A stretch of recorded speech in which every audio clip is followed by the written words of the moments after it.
ഇന്ന് ഗുരുവായൂർ അനുക്കുട്ടി തൂക്കിയെന്നേ എനിക്ക് പറയാനുള്ളൂ. പക്ഷേ എനിക്ക് അതിൻ്റെ അകത്ത് ഏറ്റവും വലിയൊരു സന്തോഷം തോന്നിയ കാര്യം എന്താണെന്നറിയാം, നമ്മളെ സുരേഷ് ഗോപി കല്യാണത്തിന് വന്നിട്ട് അദ്ദേഹം കാത്തിരിക്കുന്നത് കണ്ടപ്പോഴേ ശരിക്കും പറഞ്ഞു കഴിഞ്ഞാൽ ഒരു ഒരു അടുത്ത ബന്ധുവൊക്കെ വന്ന് കാത്തിരിക്കൂലേ. അതായത് കല്യാണ പെണ്ണ് വരാൻ വേണ്ടിയിട്ട് അദ്ദേഹം ഇങ്ങനെ നിൽക്കുന്ന ഒരു രംഗമുണ്ട്. അത് കാണുമ്പോൾ ശരിക്കും പറഞ്ഞാൽ ഒരു അച്ഛൻ നിൽക്കുന്നത് എങ്ങനെയാണ്, അതാണ് എനിക്ക് തോന്നിയത്. ഉള്ള കാര്യം എന്താ പറയുന്നതിന്, അതായത് ഒരു അച്ഛൻ മകളുടെ കല്യാണത്തിന് കാത്തിരിക്കും, ഇല്ല ഒരു അമ്മാവൻ കാത്തു നിൽക്കുന്നത്, അല്ലെങ്കിൽ ഒരു എന്താ പറയുക ഒരു അടുത്ത ബന്ധു. ഇത് സുരേഷ് ഗോപിക്കേ പറ്റുള്ളൂ കേട്ടാ. അങ്ങേരുടെ രാഷ്ട്രീയത്തെ പറ്റി വേണമെങ്കിൽ നമുക്ക് എന്തും പറയാം, അങ്ങേര് BJP ആണെന്നോ സംഖ്യയാണെന്നോ ഇതൊക്കെ പറയാം. പക്ഷേ ഒരു കാര്യമുണ്ടേ, ഇപ്പോഴും നമ്മുടെ ഭാരതത്തിൻ്റെ അല്ലെ നമ്മുടെ ഇന്ത്യയുടെ കേന്ദ്ര സഹമന്ത്രിയാണ് അദ്ദേഹം. അതുകൊണ്ട് തന്നെ എന്ന് പറഞ്ഞു കഴിഞ്ഞാൽ അതിലൊന്നും വലിയ ഒരു കാര്യവുമില്ല. പക്ഷേ സുരേഷ് ഗോപി എന്ന് പറയുന്ന ഒരു നല്ല മനുഷ്യനുണ്ട്. ഇനി എന്തൊക്കെ പറഞ്ഞു കഴിഞ്ഞാൽ ആ മനുഷ്യന് ചെയ്യാൻ പറ്റുന്ന ഒരു കാര്യങ്ങളുണ്ട്. അതായത് നിങ്ങൾക്കറിയുമെന്നറിയില്ല, നമ്മുടെ കലാഭവമണിയുടെ കല്യാണം, ആ കലാഭവമണിയുടെ കല്യാണത്തിന് നമ്മളെ താര രാജാക്കന്മാർ എല്ലാവരെയും വിളിച്ചിരുന്നു. പക്ഷെ ആ സമയത്തൊന്നും അവർക്ക് ആർക്കും എത്താൻ കഴിഞ്ഞില്ല. പക്ഷെ നമ്മൾ സുരേഷ് ഗോപി ഉണ്ടല്ലോ, അദ്ദേഹം എന്ന് പറഞ്ഞു കഴിഞ്ഞാൽ ആ ദിവസത്തെ എല്ലാ തിരക്കുകളും മാറ്റിവെച്ച് ഞാനവിടെ എത്തും എന്ന് പറഞ്ഞു കഴിഞ്ഞാൽ എത്തിയിരിക്കും ആ മനുഷ്യൻ. അതാണ് സുരേഷ് ഗോപി എന്ന് പറയുന്ന ഒരു നന്മയുള്ള മനുഷ്യൻ.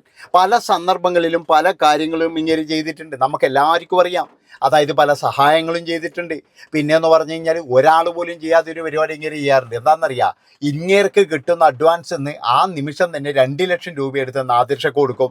കാരണം എന്താ, ഈ കഷ്ടത അനുഭവിക്കുന്ന ഒരുപാട് മിമിക്രിക്കാരുണ്ടല്ലോ, അവർക്ക് വേണ്ടിയിട്ടുള്ള ദാനമാണ് അത്. സുരേഷ് ഗോപി എന്ന് പറയുന്ന ഒരു പച്ചയായ മനുഷ്യൻ പണ്ട് മുതലേ ചെയ്തു വരുന്ന ഒരു പ്രധാനപ്പെട്ട കാര്യം തന്നെയാണ്. ഞാൻ പറഞ്ഞല്ലോ, വിവാദങ്ങൾ ഉണ്ടാകാം, കാര്യങ്ങൾ ഉണ്ടാകാം. പിന്നെ ഇദ്ദേഹത്തിൻ്റെ രാഷ്ട്രീയത്തിൻ്റെ വിവാദങ്ങൾ, അതൊക്കെ എന്ന് പറഞ്ഞാൽ ഒരു വിഭാഗം ആൾക്കാരെന്ന് പറഞ്ഞാൽ വളരെയധികം മോശമായ രീതിയിൽ രാഷ്ട്രീയവൽക്കരിക്കാറുമുണ്ട്. പക്ഷേ ഇതുപോലെ വന്ന് നിൽക്കണമെങ്കിൽ ഇതുപോലെ ഒരു എന്താ പറയേണ്ടത്, ഒരു സ്വന്തം ബന്ധു ഇല്ലെങ്കിൽ സ്വന്തം മകള്, ഒരു അനിയത്തിക്കുട്ടി എന്നുള്ള തരത്തിൽ വന്ന് നിൽക്കണമെങ്കിൽ അത് നമ്മളെ സുരേഷ് ഏട്ടന് മാത്രമേ പറ്റുള്ളൂ മക്കളെ. എനിക്ക് തോന്നിയിട്ടുള്ളത് എന്താണെന്ന് വെച്ചാൽ, സുരേഷ് ഗോപി ചെയ്യുന്ന പല കാര്യങ്ങളും നമ്മൾ ജാതി അല്ലെങ്കിൽ മറ്റേ ഇതിൻ്റെ ആ ഒരു വ്യവസ്ഥ, അതായത് രാഷ്ട്രീയ വ്യവസ്ഥ അങ്ങനെ മാറിപ്പോകുന്നുണ്ട്. അതുകൊണ്ട് തന്നെ അദ്ദേഹം ചെയ്യുന്ന പല കാര്യങ്ങളെന്ന് പറഞ്ഞു കഴിഞ്ഞാൽ പൊതുജനങ്ങളിലേക്ക് എത്തുന്നില്ല. അതായത് ഇത് എത്തരുത് എന്നുള്ളത് ആരുടെയൊക്കെയോ നയം പോലെയാണ്. പക്ഷെ ഇന്ന് എനിക്ക് വളരെയധികം സന്തോഷമായി. അങ്ങനെ സന്തോഷിച്ചിരിക്കുമ്പോഴാണ് മറ്റൊരു പോസ്റ്റും കൂടി കണ്ടത്. കണ്ണൂർ ജില്ലയിലെ കൊട്ടിയൂർ എന്ന് പറയുന്ന ഒരു സ്ഥലത്ത് പണ്ട് ഒരു 2 കുട്ടികളുണ്ടായിരുന്നു. അച്ഛനും അമ്മയും ഒക്കെ എന്ന് പറഞ്ഞു കഴിഞ്ഞാൽ മറ്റേ രോഗം വന്ന് മരിച്ചുപോയതാണ്.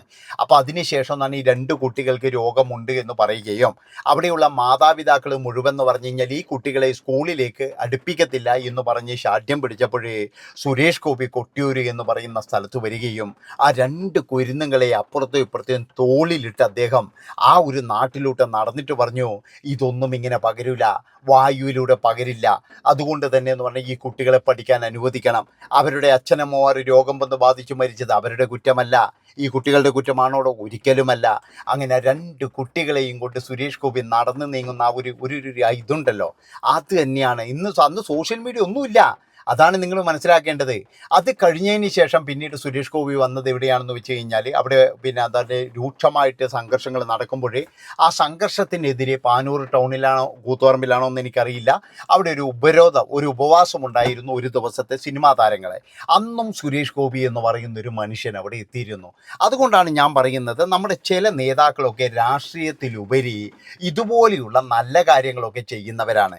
അതുകൊണ്ട് ഒരു കാരണവശാലും നമ്മൾ അവിടെ ഒരു രാഷ്ട്രീയമായിട്ട് അവരെ ഉപയോഗിക്കാൻ പാടില്ല. എൻ്റെ കണ്ണിന് എനിക്ക് ഭയങ്കര അനുക്കുട്ടിക്ക് എന്ന് പറഞ്ഞാൽ ജീവിതകാലം മുഴുവൻ ഇത് കണ്ട് ഈ ഒരു കുളിർമ ഇങ്ങനെ കണ്ടുകൊണ്ടിരിക്കാമെന്നേ എനിക്ക് പറയാനുള്ളൂ. അതായത് സുരേഷ് ഗോപി എന്ന് പറയുന്ന ഒരു വലിയ മനുഷ്യൻ, നമുക്കെല്ലാവർക്കും അറിയുന്ന കാര്യമാണ്. അദ്ദേഹം വരും എന്നുള്ളതിൽ യാതൊരു സംശയവുമില്ല. അയാൾ വരും, വിളിച്ചു കഴിഞ്ഞാൽ സുരേഷ് ഗോപി എന്ന് പറയുന്ന ഒരു മനുഷ്യൻ വരും. മറ്റുള്ളവരെ പോലെയല്ലടോ. അതായത് സ്വന്തം കാര്യം, സ്വന്തം അതൊന്നുമല്ല. ചില സ്ഥലത്തൊക്കെ എന്ന് പറഞ്ഞാൽ നമ്മൾ പോകുന്നത് എന്ന് പറഞ്ഞാൽ നമ്മുടെ ഒരുപാട് ആവശ്യങ്ങൾ മാറ്റിവെച്ചിട്ടായിരിക്കും. അതെന്തിനാ? നമ്മളെ ക്ഷണിച്ചിരിക്കുന്നു, അതുകൊണ്ട് തന്നെ നമ്മൾ പോകണം എന്നുള്ള തരത്തിൽ നമ്മൾ വളരെയധികം സന്തോഷത്തോടു കൂടിയാണ് പല സ്ഥലങ്ങളിലും പോകുന്നത്. പക്ഷേ ഇവിടെയുള്ള ചില ആൾക്കാർ ചെയ്യുന്നത് എന്താണെന്നറിയാം, അവർക്ക് ഇങ്ങനെയുള്ള ചെറിയ കല്യാണങ്ങൾ കൂടാൻ അതിനൊന്നും വരില്ല. അതാണ് നിങ്ങൾ മനസ്സിലാക്കേണ്ടത്. പക്ഷെ ഇവർക്കൊക്കെ എന്ന് പറഞ്ഞു കഴിഞ്ഞാൽ വേണമെങ്കിൽ വരികയും ചെയ്യാം. പക്ഷെ ഇവരൊന്നും അതിന് മനക്കേടുന്നില്ല. അതാണ് നിങ്ങൾ മനസ്സിലാക്കേണ്ടത്. അപ്പോൾ അതിലൊക്കെ എന്ന് പറഞ്ഞാൽ സുരേഷ് ഗോപി എന്ന് പറയുന്ന ഒരു മനുഷ്യൻ അത് വേറെ ഒരു സംഭവമാണ്. ഇനി എന്ത് പറഞ്ഞു കഴിഞ്ഞാൽ ആ മനുഷ്യനോടുള്ള കടപ്പാടുണ്ടല്ലോ അതൊരു വലിയ ഇതന്നെയായിട്ടുണ്ടാവുകയാണ്. കാരണം ഞാൻ പറഞ്ഞല്ലോ അനുമോളൊക്കെ ഏറ്റവും വലിയൊരു സമ്മാനമാണിത്, ഏറ്റവും വലിയൊരു സമ്മാനമാണിത്. അതായത് സുരേഷ് ഗോപിയുടെ ആ സാന്നിധ്യം കിട്ടിയത് തന്നെ പലരും പറയുമായിരിക്കും സുരേഷ് ഗോപി എന്തിനാ, ഞാൻ അതിൻ്റെ അകത്ത് ഒരുപാട് കമൻറ്റും കാര്യങ്ങളൊക്കെ കണ്ടു, സുരേഷ് ഗോപി എന്തിനാ ഇവിടെ വന്നത്, സുരേഷ് ഗോപി ആരാ എന്നൊക്കെ ചോദിച്ചിട്ട്. പക്ഷേ ആ മനുഷ്യൻ വരാൻ കാണിച്ച ആ ഒരു ഇതുണ്ടല്ലോ, അതാണ് മക്കളെ ഒരാളുടെ ജീവിതത്തിൽ ഏറ്റവും പ്രധാനപ്പെട്ട കാര്യം എന്ന് പറയുന്നത്. ഏതായാലും ഇത്രയും പറഞ്ഞുകൊണ്ട് അനുമോൾക്ക് എല്ലാവിധ ആശംസകളും നേരുന്നു. ഇന്നത്തെ ദിവസം എന്ന് പറഞ്ഞാൽ അനുമോൾ തൂക്കി. അനുമോളുടെ വരൻ പിന്നെ നമ്മുടെ തമിഴ്നാട്ടുകാരനാണ്. അതുമാത്രവുമല്ല അയാളൊരു മോഡലാണ്, നടനാണ്. 1,00,000-ൽ പരം സബ്സ്ക്രൈബർ ഉള്ള ഒരു നടനും മോഡലും തന്നെയാണ്. അതായത് നമ്മൾ വിചാരിക്കുന്നത് പോലെ എന്ന് പറഞ്ഞാൽ ആരും അറിയാത്തൊരു വ്യക്തിയൊന്നുമല്ല, തമിഴ്നാട്ടിൽ അത്യാവശ്യം ക്ലിക്കായ ഒരു വ്യക്തി തന്നെയാണ്. ഏതായാലും അനുമോളുടെ ജീവിതം ഇനി അങ്ങോട്ടെന്ന് പറഞ്ഞാൽ നല്ല രീതിയിൽ പോകട്ടെ. അതുമാത്രവുമല്ല അനുമോളുടെ അച്ഛൻ്റെ ആ ഒരു കരച്ചിൽ അതും ഞാൻ കണ്ടു. അതായത് ഒരു മകള് നമ്മളിപ്പോൾ നമ്മളെല്ലാവരും പറയുന്ന ഒരു കാര്യമുണ്ട്, ഒരു മകനാണ് എനിക്ക് ജനിച്ചതെങ്കിൽ നല്ല സുഖമായിരുന്നു, അതായത് മകനാണെങ്കിൽ എനിക്ക് ഇത്ര കഷ്ടപ്പാട് വേണ്ടായിരുന്നു, അയ്യോ ഒരു മകൻ ജനിച്ചില്ല, ആ മകൻ ജനിച്ചിട്ടുണ്ടെങ്കിൽ എല്ലാം. ഒരിക്കലും നിങ്ങളങ്ങനെ ചിന്തിക്കരുത് മക്കളെ. കാരണം എന്താണെന്ന് വെച്ച് കഴിഞ്ഞാൽ 2 പെൺമക്കളുടെ അച്ഛനാണ് ഇന്ന് കരഞ്ഞത്. ആ 2 പെൺമക്കളും അദ്ദേഹത്തിൻ്റെ പ്രതീക്ഷയൊന്നും തെറ്റിച്ചില്ല, നല്ല രീതിയിൽ വളർന്നു. അതുപോലെ തന്നെ എന്ന് പറഞ്ഞാൽ അച്ഛനും അമ്മയ്ക്കും വേണ്ട എല്ലാം ചെയ്തു കൊടുത്തു. അച്ഛനോട് ഇനി കഷ്ടപ്പെടണ്ട എന്ന് പറഞ്ഞു. ഇതിൽ കൂടുതൽ എന്താണ് വേണ്ടത്? ഇവിടെ 3ഉം 4ഉം ആൺമക്കൾ പോറ്റി വളർത്തിയിട്ട് ഒരു ഗതിയും പരഗതിയും ഇല്ലാതെ ഭക്ഷണത്തിന് പോലും ബുദ്ധിമുട്ടുന്ന ആൾക്കാരെ ഞാൻ കണ്ടിട്ടുണ്ടോ? അതാണ് നിങ്ങൾ മനസ്സിലാക്കേണ്ടത്. ഇവിടെ എന്ന് പറഞ്ഞു കഴിഞ്ഞാൽ ആൺമക്കൾ വേണം, പെൺമക്കൾ വേണം, ആൺമക്കൾ വേണം എന്ന് പറയുന്നവരോട്, അതായത് ഈ 3ഉം 4ഉം ആൺമക്കളുണ്ടെങ്കിൽ അവരുടെ കാര്യവും നോക്കി പോകും, അവരുടെ അച്ഛനെയും കൊണ്ടുപോകും. പക്ഷേ അനുമോളെ പോലെയുള്ളൊരു കുട്ടി എന്താ ചെയ്തതെന്നറിയാം. അതായത് അനുമോള് കൃത്യമായിട്ടും അച്ഛനമ്മമാർക്ക് വേണ്ട എല്ലാ കാര്യങ്ങളും ചെയ്തു കൊടുത്തു.